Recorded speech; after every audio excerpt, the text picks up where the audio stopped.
Dear students, आज का हमारा टॉपिक है तुलनात्मक राजनीति के अध्ययन के दृष्टिकोण। प्रणाली दृष्टिकोण। प्रणाली दृष्टिकोण बहुत ही प्राचीन दृष्टिकोण है। यह दृष्टिकोण वास्तव में जीव विज्ञान की धारणा है। जीव विज्ञान से इस दृष्टिकोण को मानव विज्ञान, समाजशास्त्र और मनोविज्ञान में लिया गया है तथा इसके बाद राजनीति वैज्ञानिकों ने भी इस दृष्टिकोण को ग्रहण किया है। राजनीति शास्त्र के इस दृष्टिकोण को शामिल करने का श्रेय प्रसिद्ध आधुनिक राजनीतिक वैज्ञानिक डेविड स्टर्न को जाता है और G.A. आलमंड को। कैपलान, रिचर्ड साइडर आदि ने भी दृष्टि प्रणाली को अपनाया है। इस दृष्टिकोण को राजनीति शास्त्र में शामिल करने का मुख्य श्रेय डेविड स्टर्न को जाता है। प्रणाली का अर्थ।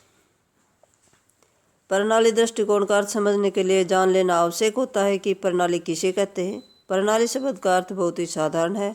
प्रणाली के अनेक भाग होते हैं और प्रत्येक भाग एक दूसरे पर और संपूर्ण प्रणाली पर निर्भर होता है। जैसा मानव शरीर का प्रत्येक अंग या प्रत्येक भाग एक दूसरे अंग या दूसरे अंगों और संपूर्ण शरीर पर निर्भर करता है, इसी तरह अंतर्निर्भरता के अतिरिक्त प्रणाली के विभिन्न अंग एक दूसरे को और संपूर्ण प्रणाली को प्रभावित करते हैं। प्रणाली दृष्टिकोण के अर्थ से स्पष्ट होता है कि इसमें 3 तत्वों का अस्तित्व अनिवार्य है। नंबर 1 है विभिन्न भाग, 2 है भागों में अंतर्निर्भरता और 3 है सीमाएं। इसका अभिप्राय ये हुआ कि संपूर्ण प्रणाली में व्यापकता का गुण होता है, जिसमें प्रणाली के समस्त भाग पाए जाते हैं।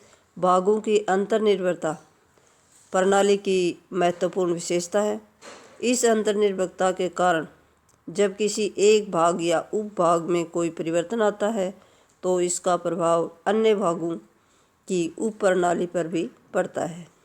सीमाओं का अभिप्राय यह है कि कहाँ से एक प्रणाली का अंत और कहाँ से दूसरी प्रणाली का आरंभ होता है। जैसे एक मजदूर अपनी जीविका कमाने के लिए किसी कारखाने में कार्य करता है, ऐसी स्थिति में वह आर्थिक प्रणाली से संबंधित है। परंतु जब ऐसे मजदूर संयुक्त रूप से अपने वेतन को बढ़ाने या अपने कार्यों की अवस्थाओं में सुधार के प्रति कानून बनाने हेतु सरकार पर दबाव डालते हैं, तो मजदूर आर्थिक प्रणाली की सीमाओं को छोड़कर राजनीतिक प्रणाली की सीमाओं में प्रवेश कर जाते हैं। अतः प्रणाली की सीमाएं भी निश्चित होती हैं। Thank you. सेव वाला बटन दबा लें।